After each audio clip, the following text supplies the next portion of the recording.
Assalamualaikum warahmatullahi wabarakatuh. Shalom dan salam sejahtera bagi kita semua. Pada kesempatan kali ini, kami dari kelompok 4 akan mempresentasikan hasil diskusi dari kelompok kami yang berjudul Konsep Beban. Namun sebelumnya, saya akan terlebih dahulu memperkenalkan nama anggota kelompok kami yang terdiri dari 5 orang. Yang pertama ada Kristi sebagai pemateri, yang kedua ada Sandi sebagai pemateri, yang ketiga ada Muhammad Adnan Baharudin sebagai pemateri, yang keempat Serliana Arun Tasik sebagai pemateri, dan yang terakhir saya sendiri Lorencia Landa sebagai moderator. Baiklah, untuk mempersingkat waktu, langsung saja saya persilakan kepada pemateri pertama untuk memaparkan materinya. Kepada Saudara Sandi, saya persilakan. Baik, terima kasih atas kesempatannya. Saya akan memaparkan materi yang pertama, yaitu mengenai pengertian beban. Expense atau beban adalah aliran kas yang keluar untuk barang atau jasa. Dalam arti luasnya, expense adalah semua biaya yang sudah habis masa berlakunya yang dapat dikurangi dengan pendapatan. Beban dapat terjadi karena adanya dua sebab, yaitu yang pertama yang terdapat dari kos atau biaya yang sudah habis masa berlakunya. Yang kedua itu karena penggunaannya. Beban muncul dan hadir pada saat kita sudah melakukan pemakaian tertentu atau utilitas. Sekian, saya kembalikan ke moderator. Baik, terima kasih atas pemaparan materi dari Saudara Sandi. Dan untuk materi yang selanjutnya, kepada Saudari Kristi, saya persilahkan. Baik, terima kasih atas kesempatannya. Saya akan memaparkan materi tentang karakteristik beban. Dalam akuntansi ada dua. Yang pertama, adanya penurunan aktiva atau aset. Beban akan timbul bila terjadi transaksi yang mengakibatkan pengurangan atau penuntutan suatu aktiva atau dapat menimbulkan aliran keluar dari manfaat ekonomi. Yang kedua, kenaikan kewajiban. Jika terdapat suatu keadaan di mana sebuah perusahaan telah memanfaatkan barang dan jasa dengan baik dan kejadian sebelumnya tidak mengakui sebagai sebuah aset atau belum pernah mengakui kewajiban sebagai penggunaan suatu barang atau jasa yang dikuasai pihak lain, maka disebut kewajiban. Adapun jenis-jenis beban usaha, yang pertama, beban usaha.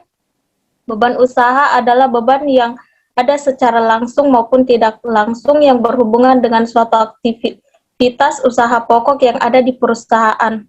Ada beberapa golongan beban usaha, yaitu yang pertama HPP, harga pokok penjualan, yang kedua beban penjualan, yang ketiga beban administrasi, dan yang keempat beban penjualan. Yang kedua, beban yang terdapat di luar usaha. Beban yang terdapat di luar usaha adalah beban yang keluar atau timbul akibat adanya aktivitas yang ada atau yang dilakukan di luar usaha pokok perusahaan. Baik, itulah materi yang saya paparkan. Saya kembalikan kepada moderator. Baik, terima kasih kepada Saudara Kristi atas pemaparan materinya. Dan untuk materi yang selanjutnya, saya persilakan kepada Saudara Muhammad Adnan Baharudin. Saya persilakan. Terima kasih. Saya akan melanjutkan materi yang kedua, yaitu pengukuran beban. Pengukuran beban sama dengan penilaian aktiva dan diukur atas jumlah rupiah yang digunakan untuk penilaian suatu aktiva atau utang. Dan pengukuran biaya dapat didasari pada 3 jenis. Yang pertama, cost historis. Cost historis merupakan jumlah rupiah kas atau setara kas dengan yang dikorbankan untuk memperoleh aktiva. Dan pengukuran biaya atau cost historis biasa digunakan untuk jenis atau aktiva seperti peralatan, gedung, dan lain-lain. Yang kedua itu cost pengganti. Cost pengganti biasanya menunjukkan jumlah dari rupiah harga pertukaran yang harus dikorbankan di masa sekarang pada suatu entitas untuk mendapatkan aktiva yang sama atau sejenis dalam kondisi yang sama. Yang ketiga itu cash equivalent.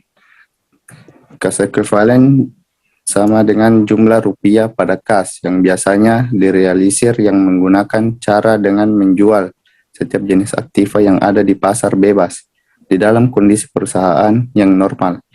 biasanya berdasarkan pada pencatatan harga pasar barang bebas dan sejenis dalam keadaan dan kondisi yang sama atau sejenis. Dan untuk pencatatan beban itu sendiri yang akibatnya dari penyusutan. Nilai yang dicantumkan juga termasuk ke dalam beban sebagai nilai selisih dan nilai wajar dengan nilai buku. Materi yang ketiga yaitu pengakuan dan pengungkapan beban. Pengakuan beban. Beban atau biaya pada dasarnya memiliki kedudukan yang penting, yaitu sebagai aktiva dan sebagai beban pendapatan. Dalam proses pembebanan kos pada umumnya merupakan sebagai proses pemisahan kos itu sendiri. Dalam laporan laba rugi, beban diakui sebagai yang pertama, adanya suatu penurunan dari aktiva tetap yang digunakan oleh suatu perusahaan. Yang kedua, terdapat proses produksi agar dapat menghasilkan suatu barang dan jasa. Yang ketiga, adanya kewajiban perusahaan yang terdapat dalam karyawan. Yang keempat, terdapat kewajiban perusahaan yang tanpa diiringi dengan perolehan aktiva. Itulah materi yang dapat saya sampaikan. Saya kembalikan kepada moderator. Baik, terima kasih pemaparan materi dari Saudara Adnan. Untuk materi yang selanjutnya kepada Saudari Serliana Arun Tasik, saya persilahkan. Baik, terima kasih. Apabila suatu kos dapat ditangguhkan pembebanannya sebagai suatu biaya, maka kos harus memiliki kriteria yang berikut. Yang pertama, dapat memenuhi manfaat ekonomi di masa mendatang dan dapat dikendalikan oleh perusahaan yang mana transaksinya terjadi di masa lalu. Yang kedua, aktiva dapat dinikmati oleh entitas yang menguasai apabila memungkinkan bahwa manfaat ekonomi di masa mendatang terbilang tersetuju. Yang ketiga, manfaat itu sendiri dapat diukur dengan andal. Pengungkapan beban. Pengungkapan beban dijelaskan secara sistematis mengenai rincian, analisis, dan informasi lainnya yang bersifat material harus dilengkapkan dalam catatan atau laporan keuangan sehingga menghasilkan informasi yang andal dan relevan. Materi terakhir yaitu pengajian. Pengajian beban tidak dapat dilepaskan dari pendapatan dan saran. Itu adalah statement laba rugi. Laporan laba rugi dapat disusun dalam 2 langkah, yaitu yang pertama single step, langkah tunggal. Pengajiannya yaitu semua pendapatan dijumlahkan menjadi satu, dikurangi seluruh beban yang ada pada periode laporan. Yang kedua, multi step atau langkah benda. Pengajiannya yaitu pendapatan dikelompokkan menjadi pendapatan usaha dan pendapatan luar usaha. Sedangkan beban dikelompokkan menjadi beban usaha dan luar usaha. Pengajiannya dengan langkah benda dapat dilihat pada laba yang diperoleh dari suatu usaha dari luar usaha. Adapun laporan laba rugi hendaklah memuat hal-hal sebagai berikut. Yang pertama, menuliskan nama perusahaan. Yang kedua, menuliskan jenis laporan, dalam hal ini laporan laba rugi. Yang ketiga, menyajikan periode laporan. Yang keempat, menyajikan pendapatan dan beban. Sekian materi dari saya kembalikan ke moderator. Terima kasih. Baik, itulah pemaparan materi dari kelompok kami. Dan adapun kesimpulan yang dapat kami simpulkan yaitu definisi yang dikemukakan EI ini sejalan dengan definisi yang diajukan. Keduanya mendefinisikan beban dari sudut pandang peristiwa moneter atau penurunan aktiva, kenaikan hutang atau kenaikan ekuitas.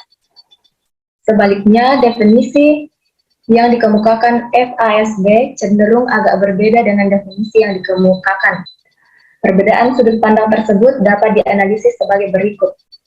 Pertama, definisi yang diajukan FASB tidak menunjukkan perbedaan yang jelas antara peristiwa moneter dan peristiwa fisik. Perlu diketahui bahwa laba, pendapatan, dan biaya saling berkaitan erat dengan nilai dari suatu objek ekonomi tertentu atau jumlah rupiah aktiva yang dihasilkan dan dijual. Jadi, pendapatan dan biaya memiliki sifat moneter, karena dihasilkan dari peristiwa yang menyebabkan perubahan nilai objek ekonomi tersebut. Biaya menunjukkan peristiwa moneter yang berasal dari pemakaian barang dan jasa atau peristiwa fisik dalam kegiatan operasional perusahaan. Demikian presentasi dari kelompok kami. Mohon maaf bila ada kekurangan. Saya akhiri dengan Waalaikumsalam warahmatullahi wabarakatuh. Shalom dan salam sejahtera bagi kita semua. Terima kasih.